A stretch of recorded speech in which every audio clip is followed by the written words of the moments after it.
Amendment 4 is a constitutional amendment which will be on the ballot throughout the state of Florida. And what it will do if it's passed, it will allow citizens to vote on major changes to their land use growth plans. George Naiman with Hometown Democracy is working hard to inform voters about Amendment 4 and what it means to their neighborhoods if passed. Well, the process today is a lengthy process to put a plan amendment through. Sometimes it takes a year to do it. If we passed Amendment 4, the process would stay exactly the same as it does now, except we would add one final step, and that's after it went through the entire series of scrubbing and vetting exercises, and when it came back from the state agency, if the decision makers still wanted to adopt that plan, and they said, yes, we want to adopt it, it would then go on the next regular election ballot. The public is fine in terms of voting. I have no problem with voting, but their vote and their say comes at the time when they elect the county commissioner. If they're not happy with the choices and decisions of those county commissioners, those city commissioners, and other elected leaders, they need to vote those individuals out. Adding a whole new layer of bureaucracy to where every time there's a plan change, a plan amendment, or a change to the comprehensive plan, that has to be done by the voters, to me that makes no sense. Republican Josh Bergen is running for county commissioner in Hillsborough County. He, like many other Republican candidates running for office this year at the state and local level, believe Amendment 4 is a bad idea for the future of Florida growth and its economy. The costs for implementing, so we're going to be stuck with plan changes taking place every 2 years based on our current schedule, or we're going to have special elections which cost a significant amount of money in order to get them passed going forward. And I don't think either of those things are at the end of the day good for the community. Suddenly, areas that are deemed as, let's say, agricultural residential, you're out in the middle of what once used to be the woods, and now a business wants to take and open a new location. Let's say there's a gas station, a Sparky's, a Citgo, that wants to open somewhere that historically hasn't been one, but now there's enough kind of residents to justify a Circle K, justify that mini mart on the corner. Should we have to literally wait 2 years to even allow the possibility for commercial in some area that hasn't had it? Naiman says not so. Voters won't decide small zoning projects, but Amendment 4 calls for land use projects. You're not going to vote on every single change to a growth plan. It's only those major changes, the big items. Where do we put the next airport? Where do we put this next huge subdivision? Those are the type of things that sometimes require a land use change. The smaller items like rezonings and those small things that happen all the time, we wouldn't be voting on those. And the voting is kept to a reasonable local level. There's a number of staff-related stops along the way, and in some cases approvals from state staff before they make these kind of dramatic changes. So this is not the kind of thing that's going to suddenly and dramatically, but again, by doing this, it would definitely put further barriers to businesses and other entities coming into the state of Florida and doing certain things based on the fact that we're tying the hands. We'd be tying the hands of local city and county commissioners.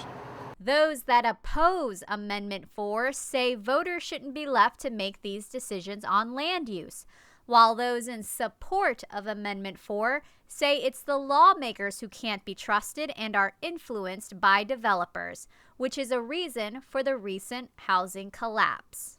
Right now, when we grow and we develop, for every rooftop that's built, citizens pay for that. A lot of them don't realize it, but the cost of doing that is borne on the taxpayer. And we haven't really had a full say in these matters. And growth has gone wild. The decision makers have gone crazy with approving growth with no infrastructure. And the result is what we have today with crowded roads, crowded schools, lack of water. Naiman says areas like Riverview, Ruskin, and Apollo Beach are examples of sprawl. That's when housing developments explode in a once rural area, leading to commercial development and traffic. We've had unbridled growth. The politicians tend to side with developers, and they have just kept approving growth. And what happens is we've got in the state of Florida, some of the data I've read says that we've got 400,000 vacant dwellings. Those dwellings sit, and we're paying for services that are tied to those dwellings. Native Floridian Marcella Osteen has lived in the state for more than 60 years. Her family has been here for 7 generations. She says she's tired of seeing the beauty of Florida paved over the last 10 years. Quite different in the last 10 years that we've lived here. At the corner of 301 and Big Bend Road, for instance, there were goats on a property, and now it's Publix and Walmart, Sam's Club, and then it's been sprawling outward to the rural areas as well. Osteen was in a fight to protect her way of life in rural Hillsborough County a few years ago. A week after she moved into her dream home, developers started working on a 1,000-home housing development just across her property line. 1 week after we moved here, the yellow sign went up, and they were trying to put a subdivision right over here. And you will see that, and we fought that, and you will see that it's a cow pasture still, so that was a good thing. This is one victory, but I've seen other developments that have come into the rural area that never should have been here. And I'm not talking about small changes, I'm talking about the big developments. Osteen says the Triple Creek community, which sits vacant on the corner of Balm Riverview Road and Big Bend, is a great example of why Amendment 4 is needed.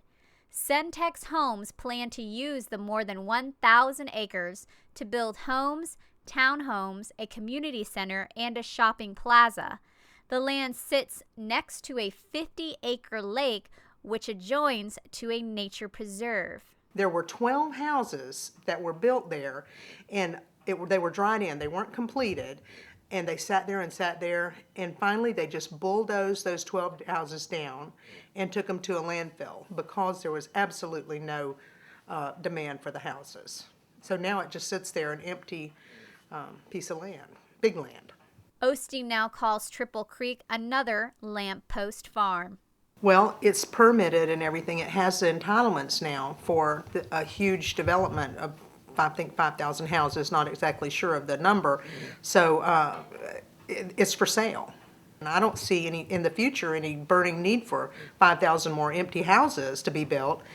Perhaps someone will decide to put cows on it or farm it. The land is still ready to be farmed. Land is land. But as Bergen says, Amendment 4 would hurt future development of land like Triple Creek.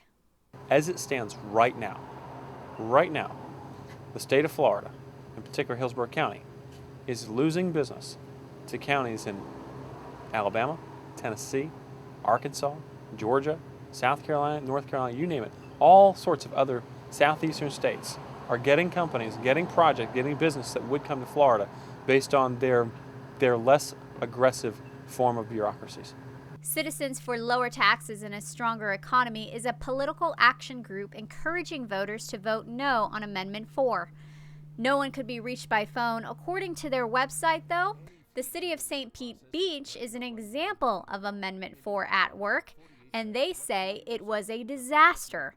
They feature a video interview with a local business owner who could not expand her business because of a similar amendment. At that time, we've had it under contract with multi-million-dollar deposits on 2 different occasions to develop it into a resort. But all of that's been stopped through litigation within the city and this terrible political process we have going on. Naaman of Hometown Democracy says St. Pete Beach is a bad example, and another Florida town of more than 600 residents called Yankeetown is a better example of Amendment 4. Yankeetown had many problems, as many smaller jurisdictions do, and they ended up with, they elected a process. They changed their county charter to allow citizens to vote on the major growth plan changes.